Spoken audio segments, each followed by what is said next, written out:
Hello, everyone. Welcome to Podtacular, the unofficial Halo Universe podcast. Welcome to HCS Seattle. Woo! It's hype. Here we are. Having a great time. Thank you very much. We're here at a remote kind of meeting place, a little bit further away, so it's a little bit more quiet. Happy to have several people to start off the live show from. We'll have plenty of other people come by, just have chat about Halo in general. But I'll go ahead and start off with the person to my left, who's a Podtacular veteran. Oh, crap. You would put me up first. Of course. And you're all the way isolated over there. You got to kind of get mixed in with the group a little bit, man. I mean, do I have to? I mean, you don't have to. There'll be other people that come in. Oh, yeah. Join the crew, dude. Join the crew, man. Quick introductions. We'll go down the list, and then as people more come on by and we get more people wrapped in, we'll get them introduced, and we're just going to talk Halo for an hour and a half. Just enjoy the time. So, all right. Starting with you. I'm Bobby. Please silence yourself. I was just about to do that, yeah. I'm Bobby, half rebranded to BitBap Bobbity B, but I kind of half abandoned it at the same time. I use it on occasion. I try to be the Bat during game night, and that's about my extent of the influence I have. Very good. Native Podtacularian in the house. Yeah. All right, Wolf. Hey everyone, OmnicientWolf here, streamer, content creator for Halo Infinite, and other games as well, but Halo Infinite's definitely been the one that I've stuck with the most and have thoroughly enjoyed, and I'm happy to be here. You're awesome. Thank you. I'm Austin, owner and creator of JumperScape, as well as the library Halo Lorecast is probably what you'll most know me for. If you don't, then you probably know me more as, is swearing okay here? Because my username before had a swear word in it. Let's try to keep it PG if we Got can. you. But, Halo crap posts. Oh, you're that. I was, of course you Crap know that. No. Were you crap takes or crap posts? I was crap posts. Okay, Halo Takes is a friend of mine. Okay, well, of course. That makes a lot of sense. So I'll be most known for those two things, but most importantly, now I'm known for being a Podtacular. Well, pleasure to have you on. It's fantastic to be here. I'm Connor, and I'm with JumperScape Media here. I'm a host on the podcast and other things as well. Yeah. Yeah, and then I'm Cheyenne. I'm married to Austin, hence why we're wearing matching shirts. We're going like that. And I also am Odd Duck Crochet on Instagram and make little Halo plushies and other stuff inspired by video games. I missed out on the plushies. I'm so sad. Definitely most known for the plush Huragok. Yeah. Those things sell like hotcakes. Yeah, no kidding. Huragok. And I missed it last time because I wasn't here last year. And now you missed it this time because we didn't find you fast enough. Yeah. You know when you miss a year and then you just have so much to catch up on with friends, it's like, I'm gonna miss on some stuff this year. Oh yeah. It's fine. You can just DM me and I'll just send you one. We're all friends. You were like to have fun here. Yeah. But it's been a great weekend so far. Lots of good activities going on, not with just the Halo World Championship, seeing great, awesome Halo gameplay, but we've got some vendor booths. We've got the community stage, which was incredible. It's the reason why we get to do this podcast on Sunday, because there's no community stage on Sunday. So it's like, well, we'll just make our own. I think you all have been here before. I believe you two, this is the first time you've been to a World. Really? So, what's your experience been like? Well, beyond you needing to push me so much in order for me to get out of my own dang shell, because the last time I was actually social, well, not just social anxiety, but introversion and all those other things. Plus, the last time I was social in terms of a public setting was Outpost Philadelphia. And then before that, Patsy's 2016. So I'm very inexperienced. What do you think about the overall event? Like, you haven't been to a competitive event before. You've been to Outpost, like you said before, and like PAX. But what do you think of just like the competitive nature of things? Well, I haven't paid enough attention to the competitive side as a whole, especially for the past few years, just because when one particular team was so dominant for so long, it made me not interested, because I'm just like, oh, this is just like the football sports where it's like just one team going crazy and okay, cool. But when there's actual healthy competition and really anybody can win it rather than just casters saying that every single time, they're doing their jobs, but like the fan perception is the whole other side of it too. Exactly. Yeah. And then Wolf, you've been kind of in the competitive scene a little bit. You've participated in plenty of community stream type stuff. What's this event been like? Kind of being surrounded by everyone that you look up to as a competitive player and all that stuff. What's it been like for you? It's been pretty awesome. Last year was my first event. It's actually in Fort Worth, Texas. It was like my first major My home ever. state. Appreciate that. That was awesome. It was great. Like my life was super too. But no, the actual event was super. And then coming here, I was like, this year, if I can only make one event, I want to make sure it's Worlds, because I figured, when I've been to a major, might as well check out Worlds and see how more grandiose it is. Yeah. And it hasn't disappointed. There's been a lot to sort of take in. It's been honestly fantastic getting to walk around, meet everyone as well. Day one, I think I came in with 100 stickers and I got 70 stickers given out on the first day. Just talking to everyone. I lost my voice by the end of the day because just like all the conversations that were having.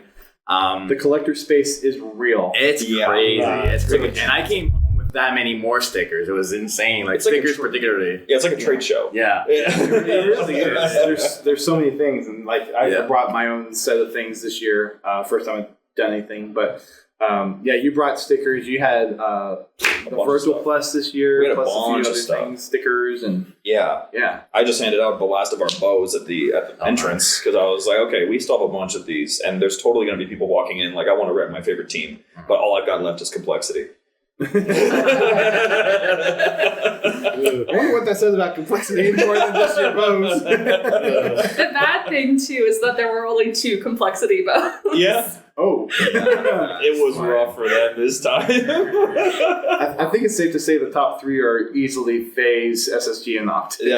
Those were gone completely. I had people coming up asking for multiple, just because they were handing them off to their friends. Yeah. And they're like, I need one now. Lucinity, actually, she walked up and she was like, I really need another SSG. I handed off mine to a fan at some place I was at last night. I need think another she was one. in the bathroom. She was Apparently, the bathroom is the best place to give bows I guess. to other girls. Yeah. 'Cause Is that code or like? I don't know. Ashton, who's a part of our team, grabbed a bunch of the bows and was like, "Yeah, when I go to the bathroom, I'll just hand them out." And like, she got rid of almost all of them that I gave her, and I was just That's like, "What are you doing in the bathroom?" That's wild. She's the one that's social in there. I don't know what goes on in there. It's just wild. Those are foreign lands for us. Hey, we got our first walk-in. Sorry about that. No worries. I got a few minutes before the game starts. Take a seat. Welcome, dude. Hello, everyone. We're in the midst of stardom. Yeah. Oh, there we go. No, absolutely not at all. Not at all. All right, what you guys want to talk about? We were just talking about kind of the event. This is their first time coming to a Worlds. Awesome. Talking about all the swag that we've been handing out and everything too. Yeah. But from the caster perspective, how has this year been for you guys and all the teams that are here? Oh, it's good. Yeah. I mean, this is our, what is it? Our Third Infinite. fourth or third or fourth? Third Infinite, yeah. Yeah. So this is our third one here in this venue. Yeah. And it's always been a good venue, This convention, I mean, this is where PAX West is, right? So there's always there's a lot of infrastructure here, which makes like this city very, very good for not just esports, but like video game events. Yep. But that being said, it is definitely like cold. Yes. I was cold a few times because now California has changed me, which it's disappointing. As a New Yorker, I used to pride myself on my ability to withstand the cold. As you can tell. Right, but out here, I've been a little chilly these last few days, But honestly, it's been great. I love coming out to Seattle. I love this venue. I love hanging out with the community, seeing folks, and casting Halo, man. It's the best. Thanks for dropping on by. Yeah. Are you casting the Elim finals? I'll be doing the elimination final. Very good. Yeah. Very good. That'll be exciting. Right now, Pure just took map 1 against FaZe. Yeah, Pure's making a nice stay this. Interesting. Yeah. At Worlds, yeah. So we'll see. Massive comeback. They were down 3-1, and they just came back to win 4-3 in OT. So we'll see if unsigned team can make top 3 at a world championship. Just like It'd be a first. Mhm. Yeah, I'm still waiting for I think it was last year. One of the international teams made top 6. And we had Native as well. That was like small org, you know what I mean? Which was really cool. But this is like, these dudes are pure independent, So it's pretty dope. Heck yeah. It's pretty safe. It's cool to see that because Optic for the longest time was like the team to beat, and we finally got some other ones in there. So yeah, it's cool to actually see that competition level finally. Like you see the back and forth of these teams. Yeah. Seriously. And obviously SSG, I think, is a little bit of the fan favorite. Although yesterday, if you saw the Shopify and Optic game yesterday, Optic, the green wall was there in full force. They're probably the loudest ones of the bunch. They always are, and I say they as one of them. So that's why you went with Virgil. That's why. Yeah. It was great though. I mean, I do think it's like Optic versus FaZe is a little bit tired by this point though. So I kind of hope that SSG comes up at some point. And just takes that last spot. I think SSG's winning this one. You think so? Like, full on? Yeah, that's your pick. Yeah, that's what I predicted. I predicted SSG FaZe in the finals, but I could see FaZe if they beat Pure here. That matchup against Optic or SSG is going to be insane. But they had opportunities to beat SSG in that series that they played. So it could have easily been a 3-1 for FaZe had like one or two plays went their way. And that seems like not to like be redundant or like reduce like the success of SSG, but it's more like that's just Halo. You get one or two things that kind of go your way. It comes down to one or two plays in the game. Pretty much, right? Yeah. So you just got to hope that those one or two plays go your way in that instance. Or you can recover. Yeah, and SSG have, and also too, like what makes professional Halo and Halo esports so fun is because it's like it's a dance, right? You're constantly moving. You look at other esports, and you still have constant moving, right? Like League of Legends, for example. Yep. You're always kind of like moving around, figuring out what's the next play. Same thing with Overwatch, right? But there's something about when in shooters, having a game that just goes like the whole time, right? From start to finish in the map. There's like no real, or there's slowdowns, but like the premise is that you got to do all these micro decisions in a macro environment, right? And there aren't a lot of games like it. So when you're able to like force the odds in your favor, that's some talent. So SSG have done that now 3 times this year. So I think it's hard to bet against them. Yeah, it really is. It really is. They got a lot of stuff going for them this year. So maybe a new crown. Maybe. I mean, the way that I talked with folks before about this is that they're like, Optic figured out Halo Infinite the quickest, but they haven't been able to keep up with all the other teams basically figuring out the newest tricks, the newest meta. Optic has been staying very stable, very flat, and they haven't been able to increase with the rest. I think part of the reason for that is because the unfortunate GAs that I don't really agree with, but I think that those have caused a majority of the issues for Optic. Yeah. They're a sandbox team. They thrive in the sandbox. Yeah. And when you take those weapons away, and honestly, I love Halo and I'll always love Halo, but it does make it a little boring. Yeah. To just see bandit shots. Like I personally really want us to go back to the battle rifle next season. I think aesthetically, it just fits our brand as an esport way more. I understand that people had misgivings about like the strength of the battle rifle, consistency of the shots, the hit scan, the auto aim, and I totally understand that. And maybe some tuning could help out with that. But I had the same problem in Halo 5. I didn't really vibe with the pistol, and as a result, it kind of made me fall off the game. I'm a real feels guy. If the game, if I don't feel the game, if the game doesn't like feel good for me, even if it is structurally good, I struggle with it. Because like I used to compete in Call of Duty, and when I migrated from COD 4 to MW2, I just couldn't do it because COD 4 was like a fundamentally different game from MW2. Yeah. And then everyone's rocking ACRs and UMPs and they're just like lasering you from across the map. It's like not the same game. Yeah. So that's why I really want us to go back. Yeah. COD 4 was my favorite. I just want to put that out. It's an excellent game. Excellent game. It's one of my favorite national championships of all time. Yeah. From the caster perspective, is there, because I think back to the MLG days. MLG was an independent org. They came up with the settings, like Bungie made the games, they made the sandbox, and there was that, like, I felt like that disconnect in a way made MLG, made the social so much more engaging with fans. It's like, okay, there's just one way to play, but if you want to really see how the pros do it, here it is. And now with 343 managing the championship series as a whole, there's a little bit more dictation of, okay, this is how the studio thinks competitive should be played. Do you think that has hindered the competitive scene at all, or is there enough flexibility with the pro teams being able to provide input into the cycle that there's still a little bit of flexibility there? Well, I definitely think it hasn't hindered. I mean, we're here, right? And we've been doing this. HCS has now existed for 10 years. Yeah. Which, correct me if I'm wrong, is just as long as, the old MLG days. It might be even longer. About this, like about the same, 20. So I think it was 2002 to 2012 for MLG. Yeah. So we're looking at practically the same thing, and we're going to get another more years. Hopefully as well. So I would say, like, in regards to that, no, I definitely think that like 343 getting more involved in the sport in itself is very healthy.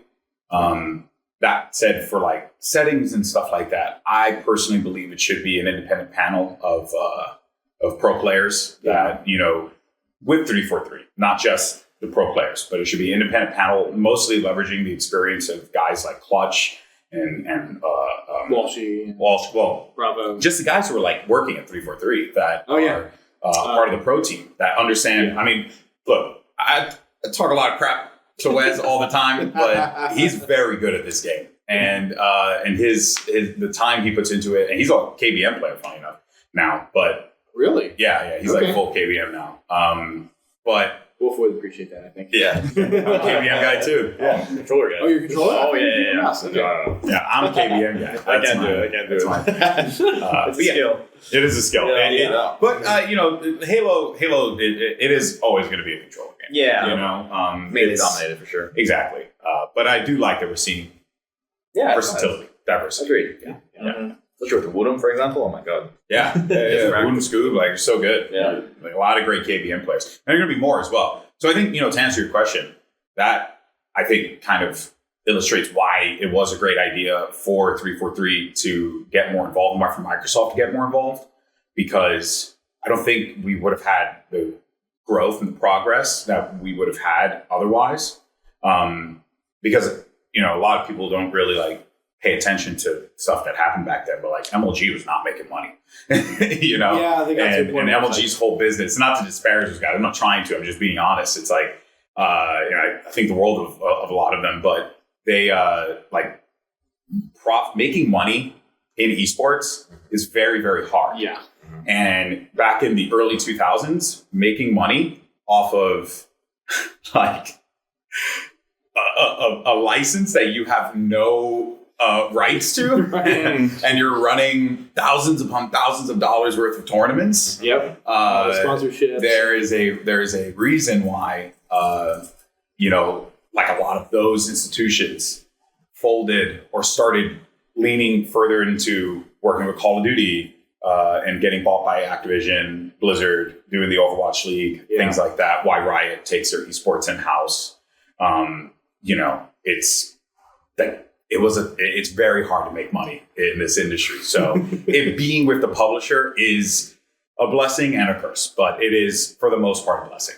Someone pointed out to me yesterday, and I didn't even make this connection, but now that Microsoft has bought Activision, Microsoft has the MLG. No one knows where those rights are. Thing under it, so it's like I did see that MLG for Halo. It's like, Yeah, no one knows what those rights are. Basically, some lawyer has got a file in a laptop somewhere in the middle of New York that has the rights to MLG and Final Boss and Instinct and all that stuff. And no one, and because honestly, you ask any of them, I don't think anyone knows who actually owns the rights to it, definitively. And when I'm talking mostly the team brands, because that was also kind of weird and wonky to begin didn't with. One of the orgs partner with printing some of those old brand shirts this event? Well, yeah, I mean, Straight Ribbons partnered with SSG, and as well as they've used the Instinct branding.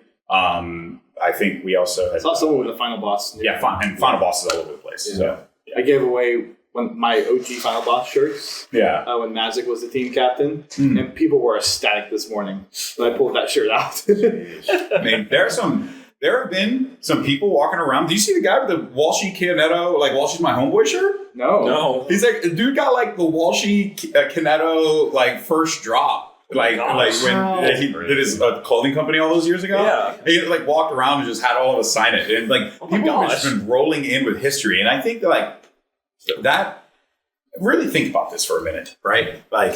Want me to get philosophical. I'm going to switch to the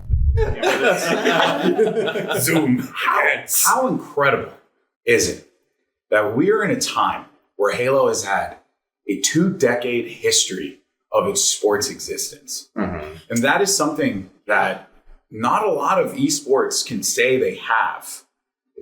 StarCraft, as much as I love it, till this is not the most relevant esport anymore, right? And unfortunately doesn't really get much traction. League of Legends has been around for, I would say now at this point, almost 15 years. So that's impressive, right?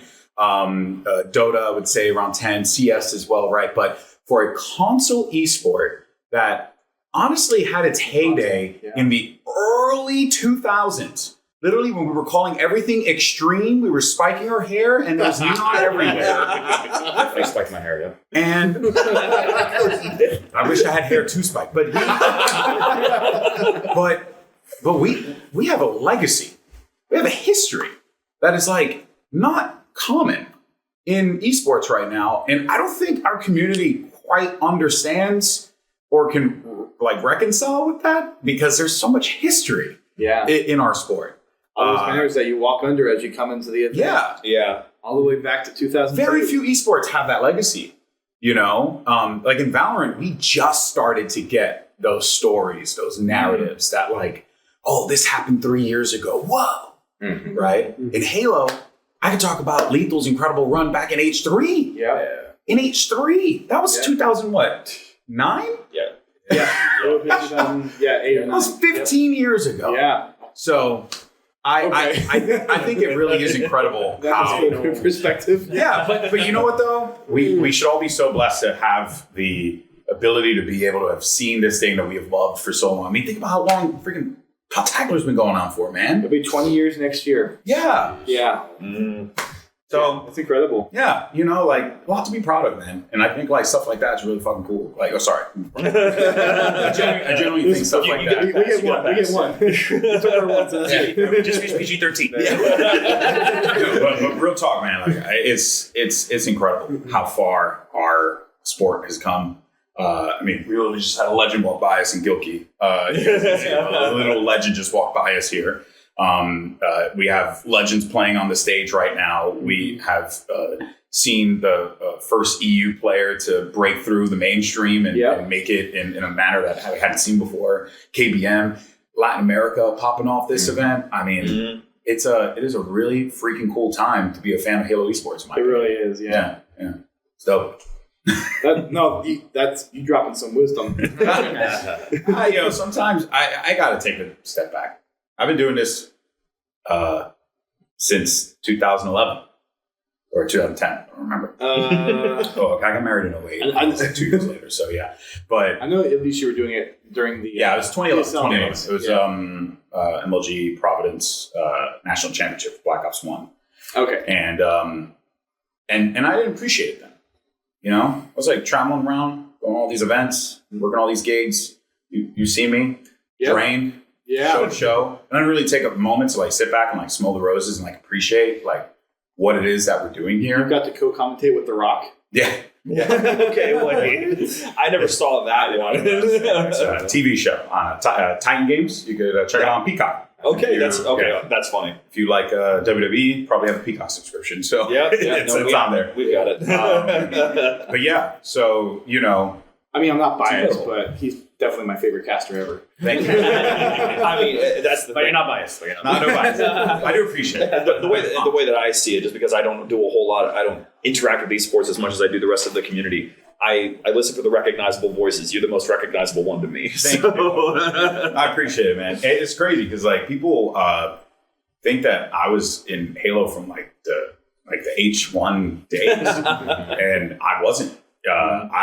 I was involved. So I loved Halo since I was a kid. It was the first game me and my brother bonded over. We played the campaign, start to finish. Sound photographer, so it was hard. And I was always a competitive person, so I naturally gravitated to it. But man, like what makes Halo great is that you can have like just a whole bunch of different communities come together to still appreciate it. And there was a point in time, I think, where like forgers and campaign creators and like, folks who just appreciate more lore, right? Your hidden experience of the world Yeah. and whatnot. I don't think that they would have resonated so much with esports, but I think that there became this understanding across the entire community where it's like, it's all cyclical. Yeah. You know, it all feeds into one another. And to be quite frank, Halo esports is the reason why people continue to still talk about Halo. So you need to have that. And then when Halo esports thrives, that's when our forgers thrive. That's when our community creators thrive. It's when our podcasters thrive. It's when everyone finds success. It's when we all, you know, kind of work in tandem to make the game that we love as popular as possible without like beating ourselves up.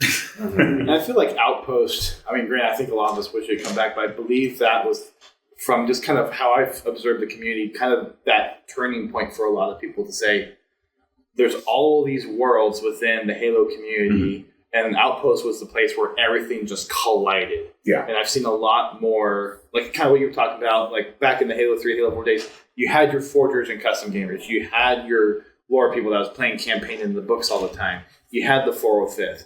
And there was a little bit of overlap with that with Halo Fest. There's a little bit of overlap with that with the game launches and whatnot. But I feel like Outpost was kind of that one catalyst where, and I think 343 kind of saw the writing on the wall, and that's kind of how we've ended up with some of the stuff that we have at Worlds, where it's not just the stage, it's not just the vendors, but we have the community stage. We have 405th in full force. We have a Halo collector booth. We have several other partner booths. Yeah. And ideally that will expand or kind of grow. Yeah, that was, you know, thanks to folks like Tashi and Elizabeth over at 343, who early on believed in the esports vision. Because my one claim to fame in Halo is that I was there the first day the HCS was formed. Like literally, I was like in a meeting with Twitch because I was part of Twitch at the time, and we had partnered with 343. We had that's right, I got you a partnership, right? Yeah. We had partnered with 343 and ESL, and it was all, you know, really to build up Halo esports because MLG had, through MLG TV, scooped up the Activision deal. And then I remember going to a few of the managers at Twitch and being like, hey, you know, like, there are other games that like pop off and we can invest into, and I think it could really benefit us. And then they were like, all right, well, go ahead and get us some data. So got Gears of War and I got Halo, and we ended up launching both of those programs initially. So the Gears Pro Circuit was one of the like first programs that I had worked on early. I didn't do much. And then I came in as a caster later on. And then HCS, I got the email with the logo, you know. I saw it for the first time. It's like, this is the Halo Championship Series. I remember being like, too close to the LCS, you know, like all that stuff. But now look at us. We're a decade into the legacy of the HCS. That's wild. That is crazy. Mm-hmm. Yeah. Yeah. It's an interesting point. It's like longer than MLG now. Yeah. And it will last longer than MLG. Yep. You know, and there are kids now who have been raised with HCS. And now they can look at MLG as like the way that I would go and look at, I don't know, Mid-South Pro Wrestling. You know what I mean? Where I would go and watch like old videos of like Harley Race versus, you know, Ric Flair in the promotions, right? Names. Yeah. Like I'd watch those old, but that's kind of what we're dealing with. Yeah, that's You know? that's a good point. Like, It's just MLG modernized. And MLG was such a different production and the whole tightness of it. Yeah. To have it just wide open lens. Go back and watch those first MLG H2 events. Oh yeah, And the graphics. And they're wild. Yeah. There's something nostalgic about it. It's though. great, dude. The energy was insane. It's awesome. It really was so excited.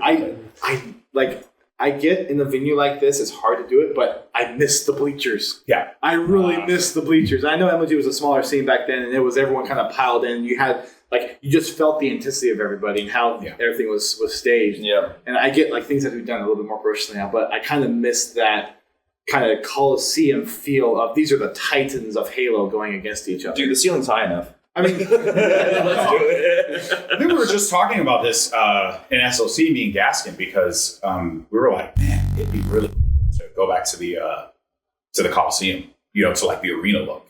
That was definitely a really, really innovative thing from MLG that I don't think a lot of people really recognized had immense value as far as like feel, atmosphere, telling a story, making people feel invested, right? Yeah. It was definitely that era of broadcasting. It feels like, is that kind of was the style. Yeah. It was very sportsy, like presenting it in that manner. I believe that pro wrestling and esports have a lot in common, right? And more so than sports and esports. Interesting. Yes. That makes sense. I've never thought about it that way, but actually, because there's rivalries, there's interactions between different partnerships and people coming and going and tag teams ish type deals happening. Yeah, tell stories. Yeah. Right. You have to tell stories, and you need personalities to do so. And in pro sports, you have a much different atmosphere and environment to facilitate that. Whereas in esports, it's more of that raw kind of very accessible to the audience member, very accessible to the fan, right? Whereas in sports, it's not like that. In sports, you go to a stadium, you watch the game, you get out, you're done. Right? In pro wrestling, though, you go to a pay-per-view, you watch your favorite wrestlers, you might get outside and you might see them walking around and you might be able to talk to them or something to that manner. It's like that community aspect is quite similar. But then I think from the presentational aspect, to lean too much into sports is a mistake because, there are a generation of gamers that have been watching esports that just have no connection to sports whatsoever. So it's really like you're speaking another language to them. So you might as well just present competition in an entertaining way rather than presenting competition in, a sporting way, if that makes sense. Yeah. I hadn't even thought about that. I mean, I'm not much into sports. I played sports growing up, but I'm not into the sports. Yeah, it's just always been the holy grail of esports, the thing that they want to reach. It's we want to do the inside the NBA. We want to be the ESPN of esports. And it's no, that shit's lame. Sorry, that shit, that's just lame. That's not what our audience cares about. Yeah. They care about the stories. They care about the players. Yeah. They care about the journey of actually getting there. Exactly. It's not just game to game to game. It's just kind of people have their orgs, people have their players, people have they want to see how Halo is just played at the best level. Yeah. And we need our players to lean in a little bit more to it too, which I think is a kind of a problem. Everyone... We need more Lucids. The people's player. Well, the thing is that all of our pros are so good that they come into these events assuming that they should win. And then when they don't win, they become a bunch of sad boys. And then when they come into these events with that mindset, they keep that stoic kind of, I'm gonna do it all right here and I'm gonna win the game. Shout out to the fans, stuff like that. You need people to pop off. You need emotion. Clutch and I Wes, we were talking about that yesterday. It was I just want to see people get across the end and just yell. I'm like, I want that, man. Great. Yeah, a bit more personality coming across, maybe. Yeah, exactly. It'd be sick. But. Yeah. Big Team Battle Bonanza. I know I've asked you this plenty of times. I will always ask you of it. So there are a couple issues. Firstly, Dave's afraid. Right. I mean, Walsh is scared. It's a shame, right? Guy who's won national championships just afraid of a lowly commentator. What a shame. Also, another logistical nightmare. If I lose the belt, my wife might divorce me. So I have to find a way to maintain that belt in my home. I have proposed multiple ideas to Tashi. He has told me that the idea is that the belt will be the only belt and that there will be no replica, but I felt cheated because I was the inaugural. So I should be given a replica, so I can maintain my marriage. But yeah, it's we'll hopefully we get to do it. I'll probably if the schedules align and we can get things going for Riot and 343 next season, I could get the schedules more in shape. I'll try and push for another one. Yeah, I love it. It's so fun. I feel like people love it too. The whole community just sits behind it, and I always get worried because I know I talk a lot, and it's part of the job. And I know sometimes personality, humor, it's subjective, right? It's almost like you're talented at it or something. I appreciate you, baby. No, but I always get worried that people might just be why do we care about this? But then I feel like it gets such a good fan reception, though. Then you think back to what I was talking about before, right? Creating entertainment. And that's what it's supposed to be. Because yes, it's me and Walshy, and we can riff off of one another, but it's the fact that you got Snipegun on that stage, and you got Ogre 2, or Adam Cole can show up, or you know what I mean? Like, it's stuff like that I think is really, really clever, that I want to lean more into. And, hopefully next season when we get together, all the talent and 343 and, whoever ends up being the production company, which I'm assuming will be Esports Engine. Yeah.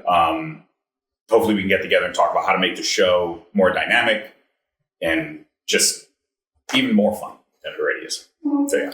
One thing I liked about the BTB Bonanza is just the whole aspect that you're bringing like a more social component to the stage for, a brief period, and it just like shines a light on that. And then also, Big Team Battle is like kind of legit. Oh yeah. Like you could have ranked BTB. Yeah. Sweaty. It would be insane. Like some of my favorite. Brad. Accelerate. Well, any of the main BTBers out there. Some of my favorite. You get meshed against them. Like, come on, it's the worst. My favorite memories was major clan matches in H2. Playing. I wish that was something that would be brought back. Like 88 Waterworks, you know what I mean? Like, that thing was just great. That was fun. I love that stuff. Yeah. So I want more of that. And I think that, I agree. I think that adds a lot of fun. Because I can just imagine the stockpile matches. Trying to get those power cells, people throwing crap everywhere, trying to get that all locked in. I can already feel the energy that would happen from the audience seeing the power cells get so close and then ripped away. Yeah. That would be sick. And I mean, look, you can never do Big Team Battle esports to scale. That's just not very doable. But I'll tell you what, though, I kind of want to do a tournament. I think that'd be fun. Just like an online tournament. Yeah. And we're just like, all right, guys, we're going to do a Big Team Battle, invitational, There's any orgs out there that are listening that, you know what your next one needs to be. Maybe I might just do it. I don't know. It sounds fun because I love BTB. And I will 100% play in it because got to defend my title. Get a champion. Oh, yeah. That'd be or I'll just find a storyline reason not to cast it. I'll just have I'll get like a manager or something. I'll have Strong Side be my manager. See what happens.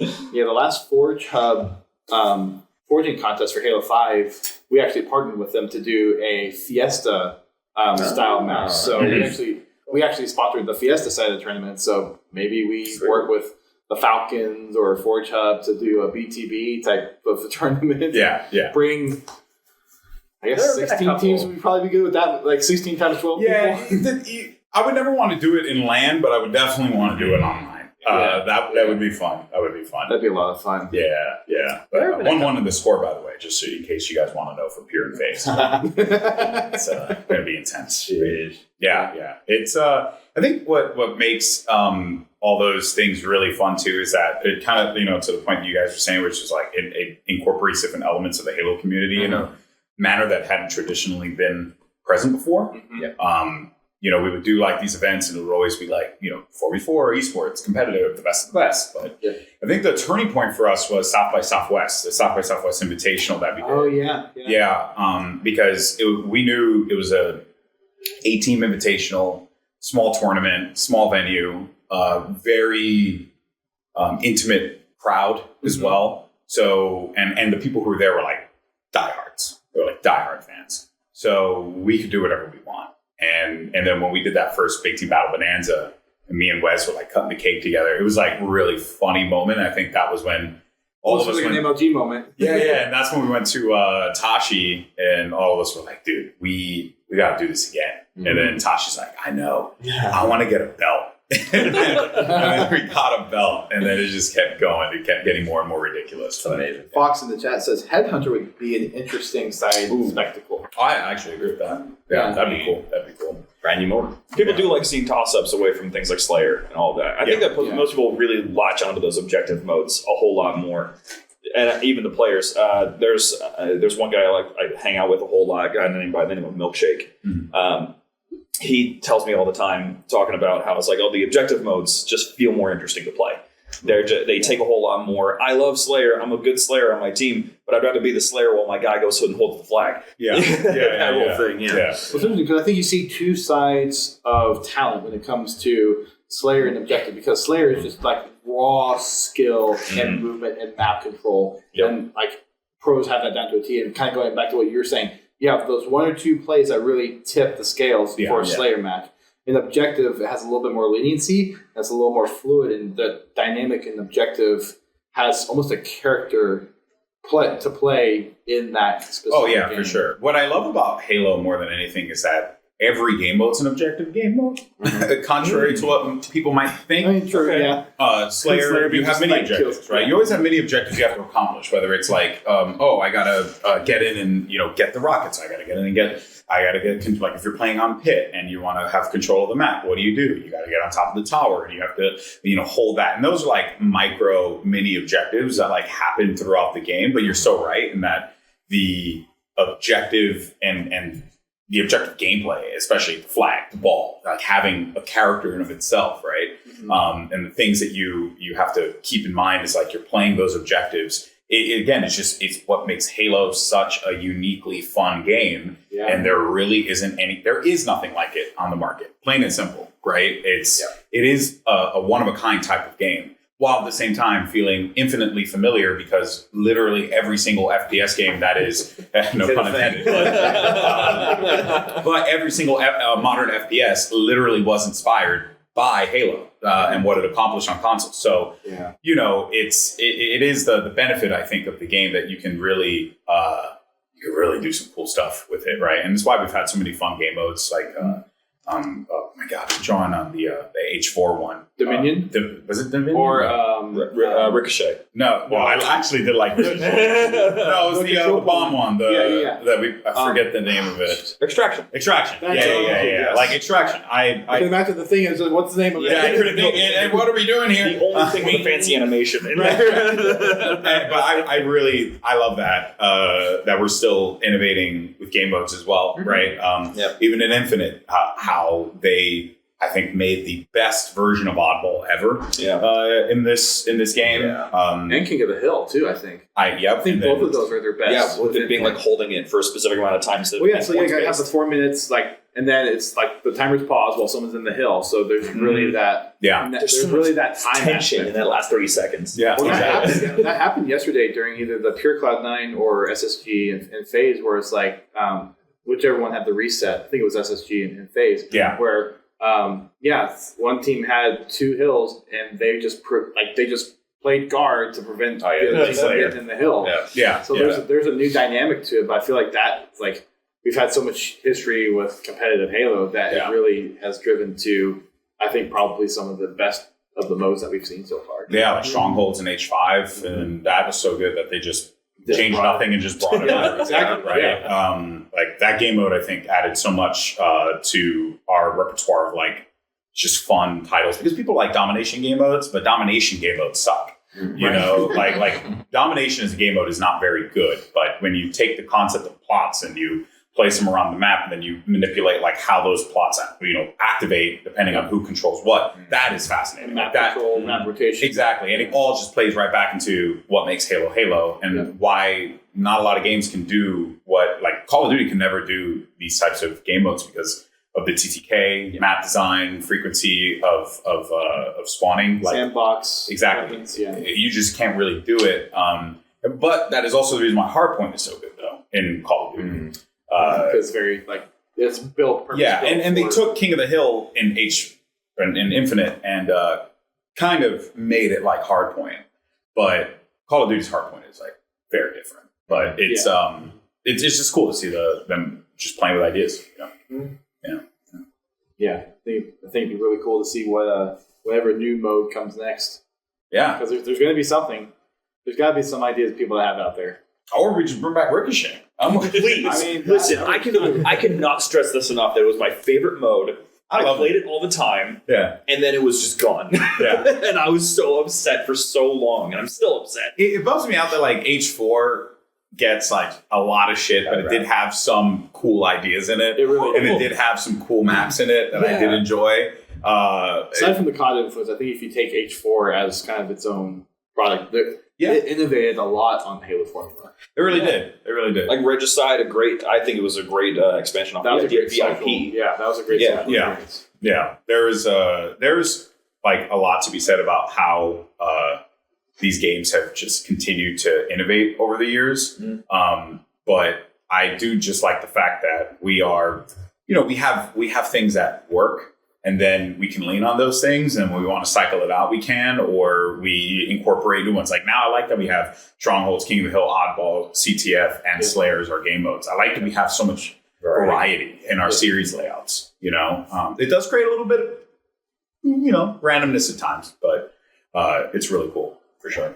Well, I think that was one of the, what was it? Because H5 didn't have Forge launching, and it was just, what was it, CTF, Oddball, and Slayer. I think that was like the three main. And I think I remember people talking about that. It just kind of got boring. So by the time Oddball finally came in, it was kind of that fresh, okay, we finally got something new to add into the rotation, not just the same. What was the situation with Breakout, though? Because I remember that being a huge thing, and it didn't latch. Because, so the problem with that mode in a competitive environment is that it also functioned differently from the core game that they were already playing. So if you have a best of 5 series and then you have a Slayer, an Objective, Breakout, Objective, Slayer, you're going from like shield and respawn game types to out of nowhere a not SWAT but kind of SWAT, like 2-3 shot kill type of game. And then you go back to the normal, and it just didn't like make sense, and that was the thing we just kind of kept telling them. Like, don't put it in a series. Like, if you want to make Breakout a thing, do side tournaments. Like let people get good at Breakout and then build a mode from there. Let it be its thing. Yeah, and then they tried to do. Oh, my bad. Lord have mercy. And then they tried to do. What was the name of the one that they did on the actual maps? Arena Breakout, or where it was on the. That was originally what eventually came into matchmaking was Arena Breakout. That was the one where they were on the maps, like the actual maps. Like not just in those holographic ones? Yeah, not just the Forge holographic ones. No, he's talking about like where they actually brought the Breakout mode into the regular multiplayer maps. Oh, yeah. Okay. Yeah, I think that was the Arena Breakout. That was the attempt to, kind of normalize the game mode with comp, but again, same problem. Like it just doesn't work. Yeah. I feel like they found a good middle ground, at least from a matchmaking perspective, where they like, okay, you're out, and if a teammate can revive you, great. If not, there's the timer, and then once you deplete that, so like they came to a good middle ground. It was just, I think to your point, it wasn't a good fit with how the rest of the game modes were. Yeah, it was just a developer that was ambitious and wanted to try something new without. Which is the problem boils down to, it's like, I have these conversations with like community members and stuff who are like chronically online and don't understand that, there's people just make dumb decisions sometimes, and then it doesn't work, and then you just move on. You don't know until you try, right? That's part of the game. But when everything is like life and death, it's like especially online. Exactly right. Like the internet's a real place for people. Yeah, gosh, I've said this so many times. And when people are like, "Halo is dead" and all that, I'm like, guys, you don't know what franchise death looks like. Do you think this is it? It's like a Shadowrun player. So our game doesn't exist anymore. The company that made Shadowrun doesn't exist anymore. Like I cannot play the game on official servers. I have to go to a Discord and play with other people who competed in MLG Shadowrun back in the day. See, that's dead. So that's dead. Yeah, that's a dead game. Yeah, game's dead when there's $1 million world tournaments going on. And that is the part that really bugs me because, when we first launched HCS and we were doing MCC and, not to sugarcoat it, sucked in some aspects. It was rough, It was great in that we were playing good Halo, because I still think MCC is like one of the best Halo games ever made if they had actually made more maps. Yeah. But the actual like sport itself was actually doing well. We were averaging, for a game that was largely dead, and dead as far as like competitive goes prior to the launch of HCS. There was that lull. There was massive lull, right? AGL. Exactly. So you had your MLG to your UMG AGL days and your Iron Gaming and stuff like that, right? Then in comes HCS. Yep. With ESL. Yep. Exactly.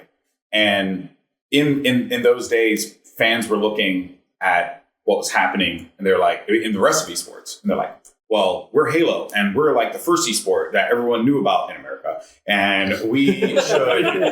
Very important to note in America. Yes. We should be number one. We should have 100,000 viewers. We should, we should be back. We're not back. Oh my God, right? And it's like, I get it, but firstly, we don't know what the actual numbers were for MLG back in the day, so we actually don't know like how crazy it was, right? Yeah. Which, don't get me wrong, All those VODs. it was successful, and they did make a lot of money, but it was a different time back then. And we are competing for so much attention now. We're not just competing with other esports. It's Sunday. We're competing with football. We're competing with wrestling. We're competing with baseball. We're competing with a lot of stuff. So if you reflect back, and this kind of plays into the Halo 3 launch when everyone's like, there was 1 million people online and they never achieved that ever again. Gosh. What games were out when Halo 3 dropped? I've made that point of game saturation. Yeah. It's not just game saturation. So many options. Yeah, it's not. It's all media. Yeah, we just have an abundance of options. Yeah. As much as I despise Vince McMahon, he had a very famous quote, which was, "I'm not in the pro wrestling business. I'm in the entertainment business." And he is 100% correct. Granted, yes, he is also in the pro wrestling business, as AEW made him realize later on. But he wasn't wrong in that he is also in the entertainment business, right? And you got to make a compelling product that people want to watch. And otherwise, the hell you're doing it for? MLG made a compelling product people wanted to watch, but there was also not a lot of other options. Yeah. It was fresh. It was something new and exciting that people could latch onto from their growing hobbies, because they're like, oh, I like this. Oh, wait, there's a big focus on it. Ooh. Yeah. And if I love it, and it means a lot to me, like I get the anger from community members who are like, oh, it's not as big as it once was. But the fact that it's still here and that we're having these events and able to, like, you can come meet your icons. The only way, like, tell that to the StarCraft community, right? Tell that to the Warcraft community. Tell that to the Street Fighter Third Strike players. Tell that to, freaking CS 1.6 players. Tell that to people who played all these different games and now their game is dead and they just kind of had to accept what was moving forward or just move on with their life. Yeah. Right. And that's where we are right now. And like, a lot of those people either accepted or just moved on. But I would wager that a lot more people accepted it than moved on. And it is reflective in the fact that our sport can continue to exist all the time. Yeah. The fact that we're still going, the fact that we're pulling tens of thousands and hundreds of thousands for worlds. Yeah. Viewer-wise. Yeah. And the game is older now, right? Yeah. I mean, we're talking 3 years. 3 years, right? Yeah. It's older. It's not in the media cycle as much anymore, unless it's negative coverage. So it doesn't. And I mean, that's just all live service games that have an extended shelf life, right? There's only so many updates they could push out, that can appeal to people. So really, you're just kind of just playing what you have. Yeah, that's live service.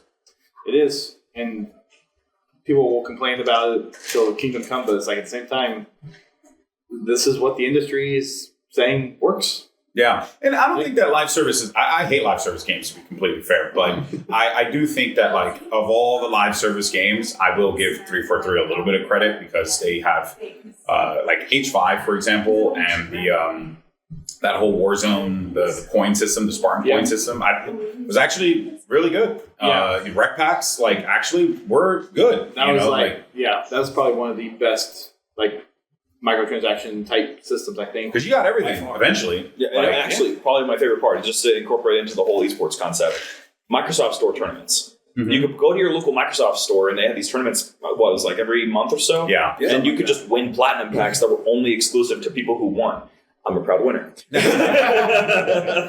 man. And those that was like such a great, I know, right? That's such a show. And that was such a great thing. And so great that Activision and Blizzard stole it for Overwatch, just without the Warzone aspect, and made it worse. But they actually and got sued for it in Germany. Notice Halo didn't get sued in Europe. Did you blame Battlefront 2 a little bit as well?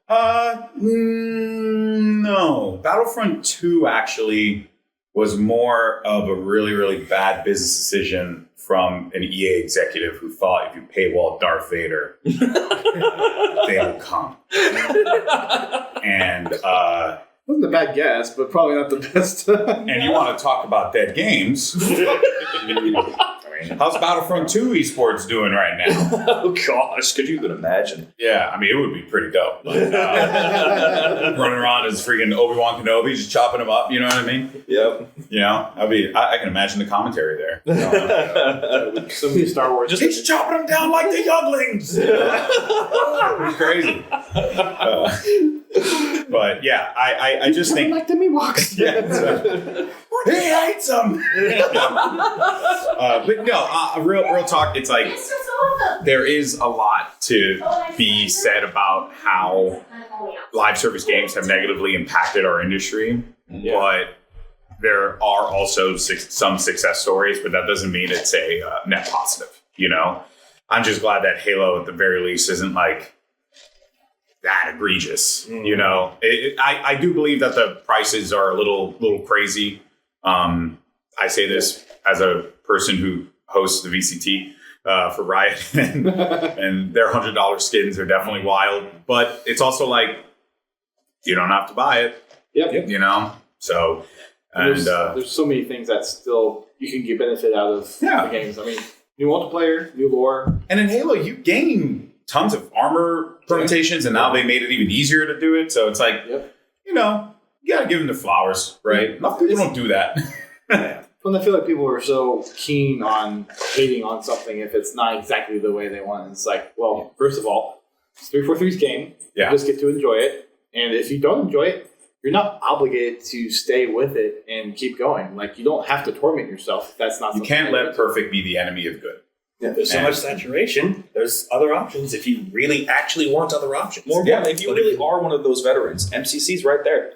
Yeah. Like, it's still functioning for you. Not just functioning, it's very good. It's really good. Like, I play MCC at least once a week, so... And the search is still fast. Exactly. Like, everyone's playing. Yeah. MCC, as it exists today, is not the MCC that came out. No, it's so 10 good. years ago. Yeah. And there's still tournaments every now and then, just small ones. But There are two here. Yeah, exactly. There's a Halo 2 and a Halo 3. Exactly. Played on MCC, yeah. Yeah. And it came to PC, of all things. Like, that completely opened up the aperture. Like, people on PC have been arguing for a new Halo game since Halo 3 because we had Halo 2 Vista. Yeah. And basically the whole topic of the whole concept of dead game is like, guys, we just got new Dig Site content that's got revealed yesterday. Yeah. We're going to be playing the Halo 2 E3 demo soon. Yeah. Like, Like, that's just nuts, you know? Like, that's really cool. Yeah, that game's been in development, active development, for over 10 years. And Halo's dead. Like, really? Yeah. It's wild, man. It's far from it, but it's awesome. And I'm glad to see Halo, you know, continuing to do well. It's a competitive market, right? We're going up against a lot of great titles, but what helps us is what I was talking about before when I first sat down and sweat my ass off, which was, you know, we have legacy, we have history, we have weirdly enough culture, we have a community, right? It's not perfect. It's not perfect. But I would wager that when you come to a Halo event and you see the sheer amount of people who attend these from all walks of life, all around the world, it's amazing. It really is. So that a video game can bring people together like this, but it wasn't just any video game. Yeah, you know, it was Halo. It was a cultural touchstone. And I feel like, and I've touted this, like, I think forever since, and that's one of the reasons why I picked up the podcast, but I think Halo has the most unique community out of all gaming spaces. Yeah. My argument for that is you have, and I've categorized personally the Halo community into 9 separate groups, and you have crossovers between them, and there's so many ways to get involved with the Halo community that, like, there shouldn't be any reason, unless for some reason you just have a vendetta of, it's not old Halo, I want to remain old Halo, go play old Halo. But then guess what? You can go play old Halo. Exactly, yeah. You can find your niche. Yeah. There are so many niches, there are so many communities out there. I mean, shout out to Women at Halo, their presence here this year. Shout out to the 405th, Halo Collector, competitive scene, lore people. the people that make fan games and mods, podcasters, YouTubers, streamers, content creators. Like there are so many different unique ways to get involved with Halo, and I think that's what makes Halo, in addition to just the games being developed in the rich world that we have, such a unique community experience to be involved with. Like if you're looking for a place to get involved with, and you love the franchise, you love the stories, you love the sci-fi world, there's a place for you in the Halo community. Yeah, there is. There really people are willing to help you out to find those people. Like if someone came up to you and asked, well, who's the person I can go to for lore? Hidden Xperia. Yeah. If there's someone that's like, who's a good streamer, I can say, OmnicientWolf. He's a streamer in Infinite side of things, but he's got a great following. He's got I want to watch some educational, or I want to see some top players. Lucid. Yeah, right. Exactly. Like and he coaches people on his YouTube. Exactly. Yeah. Right? That's actually gonna be a big push for me for next year. Is I want to do more. I love this game so much, but it does kind of suck that I can't do as much as I want to, because you're always welcome to come on the podcast. We got free Thursday night. Thank you for the invite. Yeah, no, of course. But I just think that we are at a really unique point, because I look at a lot of other esports right now, and I'm seeing the stuff that's working across the different spaces, and we're kind of behind right now, but we're going to get there. I think we're behind in that. What we need is we need more podcast content like this, but we also need more focused competitive content, right? We need more things that are like HCS Pro Talk. Shout out to them. Yeah, HCS Pro Talk is a great one. But also, I think like for us casters, if you look at Valorant, Overwatch, League of Legends, Dota, you see like a lot of the talent are the ones pushing content, stories, and stuff. And for a lot of us, a lot of us is older. Like, look, real talk, you ain't gonna get Walshy to do a podcast every week. I might be able to get him in for a day, but not every week. So in the chat say we need more cowbell. We definitely need more cowbell. But what we do need is, or what I would like to see, and what I want to kind of help kind of foster, is just continuing to tell more stories, kind of like what Bravo and Onset have been doing lately. Kind of like pre-show type of. Yeah. The narrative, I think, is they just hit 1,000 subs. If you're listening, please go check out the narrative. You can find out a lot about competitive Halo on there. And I think Onset and Bravo did an excellent job of building like an actual show. Because when you watch an episode of the narrative, it doesn't feel like it's just a podcast. No, it feels like a show. Like they have like interstitials and breaks, and they have like all their graphics, and they have all this stuff, and it's great. It's like a produced show, right? That takes a lot of effort, takes a lot of time to do.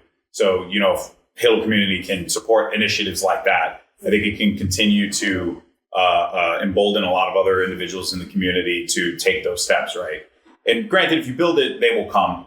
Yeah. Theoretically. So, maybe that's just what we all got to do. But we're all old. We're just trying to figure it out. We got new blood like Wolf and JumperScape, kind of newer to the scene to pick up the mantles and do stuff with. Exactly.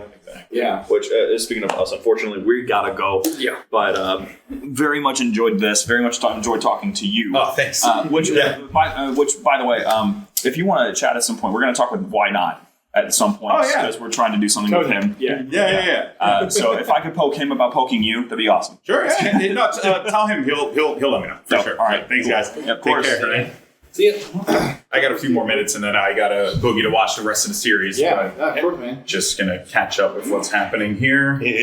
Just make sure that I know what's going on, and it's 2-2 tied up, and we're in game 5. Good lord. Oh gosh. Okay. Talk about good Halo this weekend, right? Yeah, for real, man. For real. There's so many game 5. Even day 1, I remember there's so many game 5 in a pool play. It was crazy. Yeah, it honestly, this has been such an amazing tournament. Yeah. Really has. Yeah, outside of a few technical issues, which hopefully moving forward, there's always technical issues. That's kind of the name of the game with how complex and like deep everything is. Yeah, we do need a and Windows as a whole. just the operating system. But like with how much more factors are present now compared to the earlier days as well, there's so many more layers. Not like MLG where you can just pull the hard drive, swap the Xbox. And Yeah. there you go. Yeah. Yep. Yeah, we need some updated PCs, and we need some, like new gear and stuff like that. Yeah, But sure. hopefully that will come sooner rather than later. And then, but even then for next season, right, we're still very much excited about what's going to come with the overall sport. We have built up so much legacy over these last few years, as I was talking about before, but now we're in a position to really, continue to build up this space in a manner that we hadn't really had an opportunity to in a hot minute, because we had MCC that was a bit of a weaker title for us, and it was like we had to rebuild Halo esports from the ground up since it kind of fizzled away. Yep. So for a 10-year program and 10-year project, I would definitely say it has been pretty awesome to see it. Kind of It stood the test of time, and it's survived the initial just hurdles trying to get, like you were talking about, trying to rebuild after MLG and starting from the ground up. Yeah. With the launch of MCC and all that stuff, and trying to keep people interested. Well, I mean, when you think back to the which H5 land was it? It was the ESL one, right, in Burbank, the balloons. Yeah. Yeah. I give the leadership a ton of credit, because after that, you can tell they saw that event play out the way that it did. They made changes. They made a lot of changes. They started to work with Esports Engine. They stopped working with ESL at the time. Now they're the same company. Shout out to monopolies, but whatever. They worked with community members a little bit more. The idea was to get more like local, or not local, but more community centered tournaments. Like, actually put effort into building the grassroots competitive ecosystem. Yeah. Is it perfect? No, but I'll start somewhere. I would challenge you to name an esport that does that. There aren't a lot. There really aren't. Not even League of Legends does it anymore. Yeah, and the nice thing about grassroots, it's not like, it is heavily competitive focused, but you also have people that are kind of really garnering that interest from other people that, okay, maybe you're not quite interested in competitive, but you're interested in these other kind of Halo things that are somewhat tied to competitive. Exactly. Like you have your streamers and content creators that really draw in those crowds, and it's like, okay, maybe there's an added interest into making Halo competitive a little bit more interesting, or it's just a gateway to get involved with the Halo community and find other people in there too. Yeah, exactly. I mean, I think a lot of us, like, if we weren't involved with the competitive scene, we definitely know grassroots people like Nick or several of the other streamers that are kind of a recognizable face in the community, and being able to kind of, there's a belly button, and then that just opens the doors. Yeah, exactly. And the fact that we still have new people coming in. I mean, I think you're a testament to that. You're a little bit more of the newer, more on the Infinite side. Yeah. Yep. Was that your first, or No, I've actually been Halo day one, but only on the campaign side of things. Really. Okay. I used to be more of a Call of Duty guy when it comes to multiplayer. So COD 4 was like my Love that game. jewel, my favorite one. Black Ops 2, I did. Black Ops 1 is my very. That was the one I competed in first cast. So it's like holds a special place for me. So good. I got better at Modern Warfare than I did Halo 3. Really? Yeah. I never went competitive or anything, but like I got to the point where I actually could throw knives pretty well and get good plays off of Modern Warfare. Yeah. Like Halo 3, the whole the triangle of like the vertical versus horizontal axis always threw me off. So I'm glad they changed that in MCC, because I can finally enjoy Halo 3. It always felt weird. It's so weird. Again, they've made so many innovations since then. Yeah. But I think Call of Duty is another one that's freaking weird, because we got that space with CDL. I don't even know what's going to happen next year with that, because there's just so many question marks. They can go franchise league, they can go Riot partner league, they can go more what we're seeing here with Halo, and again, you want to talk about innovation, they did it. I gotta give them credit, because Riot literally just saw 343 system and was like, that's a good idea. And then they incorporated it. And I know that because they've talked to me about it. So, Okay. yeah, like when the partnership program was announced, I mean, Rye was already doing that, but when 343 came out of the gate first, that certainly kind of perked up everyone's ears because they're like, wait a minute, we don't have to get you to give us $20 million so that you can participate in this competition? Mhm. Yeah. That's a possibility. You give us free advertisement? Sure. Yeah. And I think that is the reason why, like, you know, I do think the world of Tashi, and I will follow that man till the pits of doom, because he gets it. He's a student of esports. He's been around for a really long time. You know, Dota has always been his bread and butter, so he looks at esports like that. And I think when you see how he approaches the building of the HCS, and then when you understand that Dota and esports like that and Counter-Strike are some of his favorite esports, a lot of the structure of the HCS makes a lot of sense. You know, and I do genuinely believe that what we have right now is good. I want to improve it more so. Like, I think for our world championship, we shouldn't be doing pool play. I think we should be doing GSL style brackets, which, in case you don't know what that is rather than pools, you have your pools, but instead they're brackets. You win 2, you're in. You lose 2, you're out. Okay. Right? And the team that goes in from the bottom. Did MLG do that? I feel like they did No. something similar to that. No. Well, MLG did it For Halo. they did it for Call of Duty once at an invitational, and they did it for StarCraft. Okay. Because that's how StarCraft was played. It was only GSL brackets. Okay. And I think GSL brackets is like a way more competitive format than the pool play, but thankfully we've had such incredible matches. And when you have the parity, right, between these teams where they are right now, it's okay, you know. But I would really like to see GSL style brackets, because I feel like you get some. Every game is intense. Every game has value, and every game matters in a GSL bracket. So that's why it's intense. I see. Okay. Because, like, think about it, right? Your first game, you win, or you play it, you win. That means you're one game away from making it out of groups. Mm-hmm. So that's huge, right? You lose that game, and if you lose again, you're out of the tournament. So now you're in this lower bracket of the GSL style group, and now you got to fight against the other team that just got sent down. So now both of you are fighting for your tournament lives. So now the tension. Yep. And if you want to do top 3 advance forward, that matchup in the early parts, where we're talking our elimination matches, that match has a ton of value, because the 2 teams that are going to be playing there, one of those is going to get eliminated, one of them is going to move forward. And if you're going to do the same thing that we did here, where the top 3 teams of each group advance to championship bracket through lower bracket and through upper bracket, then all you need to do is you literally do the same exact format. The team that wins the second, or rather the last game to figure out the last 2 teams out of groups, that third team that loses, they just go into the losers bracket, right? Like, there are a variety of ways you can do it if you want to approach it that way. For sure. I just want us to mix it up a little bit. Yeah. That's all. And not have bandits. The BR does sound a lot better, let's be honest. Yeah. Like, even the sound effects, like the bandits It's more sometimes it's grating in my ears, and like the It's what BR, the people burst. Yeah. People see battle rifles, they know instantly that it's Halo. Yes. And I think we should lean into that rather than go away from it. Mhm. But, you know, Pros and cons. pros wanted H5 vibes. They got it. I got it. Yeah. We'll see what happens next season, though.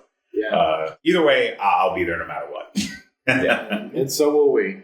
Yeah, We'll be there exactly. too. Exactly. Yeah. I know you gotta go. Yeah, let me boogie. cast. Yep. Let me boogie. Let you guys. Thank you for dropping by. Yeah. Oh, dude. At the time, man. It was an absolute pleasure. Sorry if I yapped too much. Absolutely not. It's my pleasure. brain. Can't help it. We'll see you for the Like I said, you're talented for finals. Yes, I'll be there for the elimination finals, and well, time to see what the hell happens with FaZe and Pure, because I'm casting one of those teams. So, all right, boys. That's gonna be See a good you there. matchup. Catch you later. Man. Have a good one. Take care. Thanks, Goldenboy.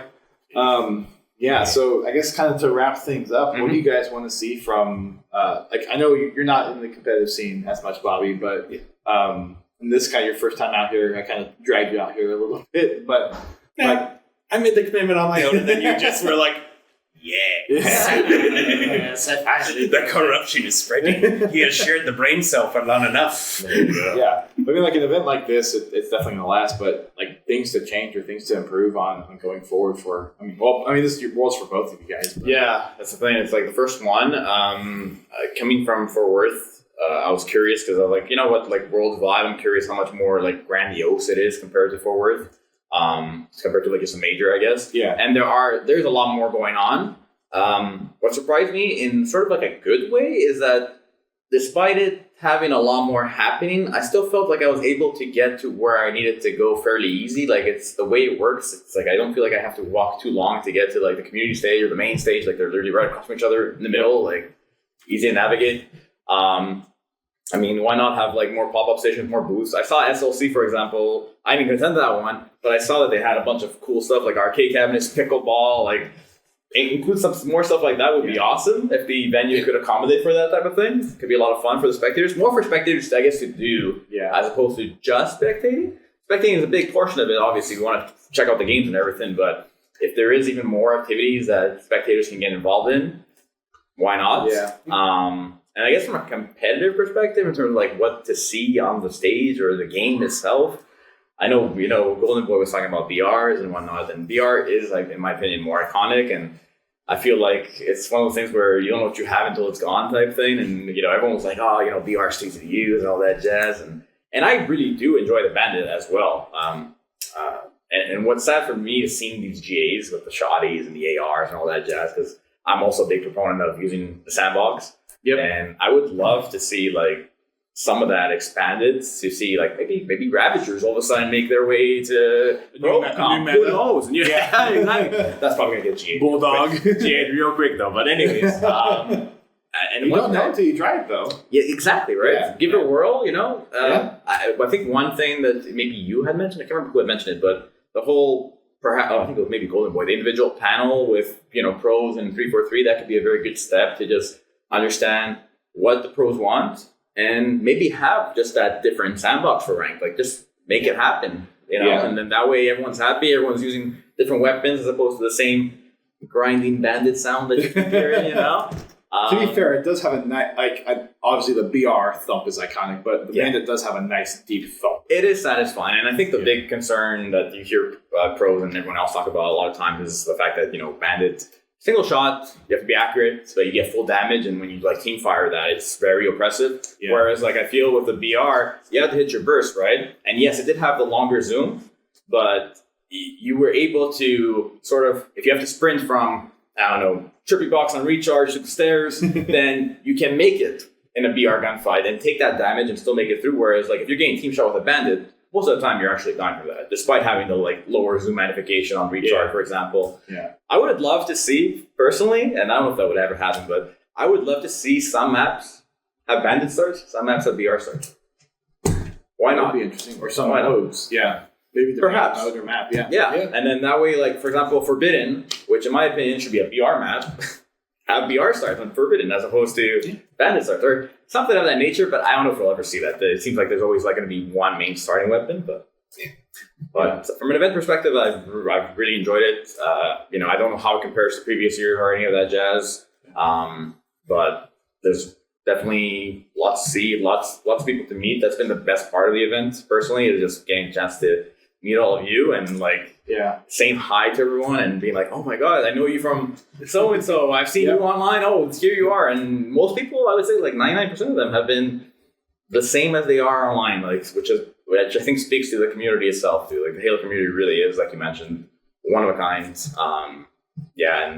And I mentioned earlier, my first Halo was in 2001, November launch day campaign, and I've always been a campaign guy. The first multiplayer that I really did play a bit of was Reach, and then a bit of MCC afterwards. But Infinite truly is the Halo game that I played the most on the multiplayer side of things. And I really do feel like it's brought a good balance from old titles to new titles and mechanics and how they work together. It feels like a modern Halo game, and if you do want to play that classical experience that was mentioned earlier, well, MCC is still there and it's still viable. And if you want to hop on, then play MCC.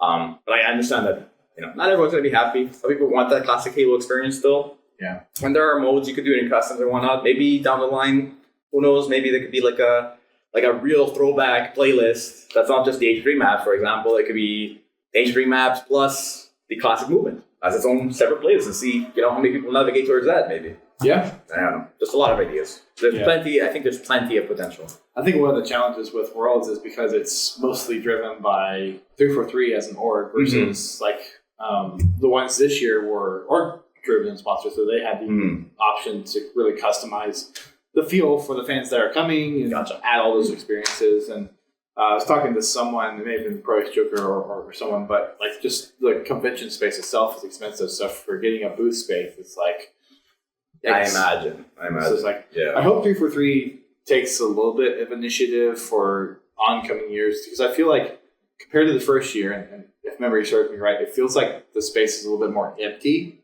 this year than it was the first year. Gotcha. And I missed last year, so I don't know what the feeling was like or how much it was. I do appreciate how Community Stage was a little bit more of a spotlight this year. Yes. And you had more orgs. I think the first year it was just SSG. There was one other vendor booth, and then there were a couple other little things.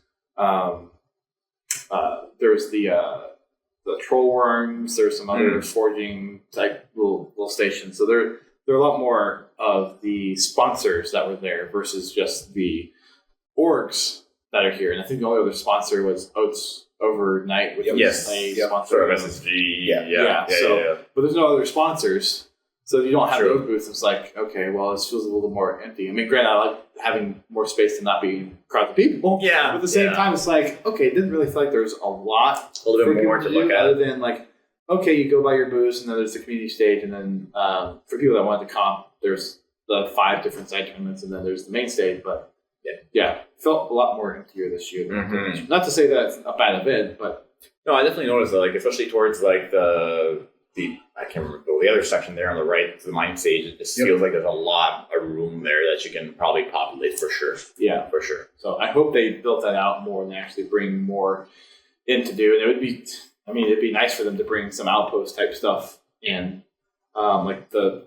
I know they don't do Boomco anymore, but then they're partnered with Nerf, so have a Nerf firing range or some other experiences for people to just be like, here's a little Halo fun thing to do. 100%. I think from an esport too, I guess my final note would be that Halo Infinite is very readable, I would say, compared to some other esports. It's kind of easy to follow the action, and kudos to any, I know 90, particularly on the LVT side of things, does a lot of good stuff with the spectator count. Somehow manages to catch the best of the best, which is an incredible feat considering all the action that's all going on.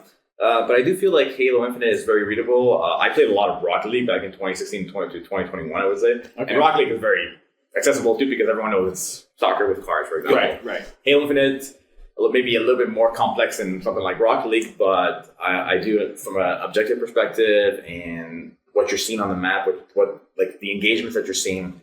It's very readable, and I think allows it to be accessible to a lot of people. Yeah, a lot of people. Very good. Yeah. Bobby, what about you? What do you think? Not so much the competitive side, but just as a event as a whole, what do you? Oh yeah. So especially like as Goldenboy was kind of alluding to with like how there is the focus on the competitive, but the fact that it's like starting to like branch out and be a lot more like Outpost and have a bit of those other experiences, like how not the vendors, but the organizations are like doing these little things, like how Space Station had the little pickleball thing. FaZe is like, oh hey, took a photo with the old trophy. Like they're making unique experiences. I was like, okay, and I'm just like, yeah, that to me just seems inspired by Outpost just because of my outside perspective of it all. And I had like 5 other talking points I was gonna like try to squeak in at some point, but then just my brain just keeps going, you know what? No. Yes, no. Brain just keeps like shutting down so often. But like in terms of how it can connect to like the other audiences and such, like having like the free play area be like maybe like one of the days the free play becomes like a small like impromptu BTP match for couple of things of merch or something like that. Yeah, that'd be cool. Or any other playlist for that matter. Yeah, it'd be sick if it was like some kind of mini competition of sorts that takes place that isn't just like the HCS level grade stuff. Yeah. It's actually like a different aspect and all these different things. Just like how the cosplay, like how many people were in such high quality cosplay this year. I was really impressed. And like also like just seeing that type of stuff in person, it's like, wow, they really do make it look so good. The camera doesn't do it justice, even though they look so good on camera. It is impressive. Yeah. So many. Well, thank you guys for being here. I want to huge shout out to the JumperScape folks and Goldenboy for dropping in and giving us nearly an hour of undivided attention. So that was really awesome. Cool to see some people in the chat. We'll be back again next year for year 4 of Infinite Worlds. So, happy to have you all here sticking around, and we'll get you all on our next podcast, which we'll actually have JumperScape on Thursday next week. So, for those that are watching, thank you very much. For those that are listening, this is our Worlds coverage. Not really coverage, but our Worlds little thingy. Thanks for listening. The world's powwow.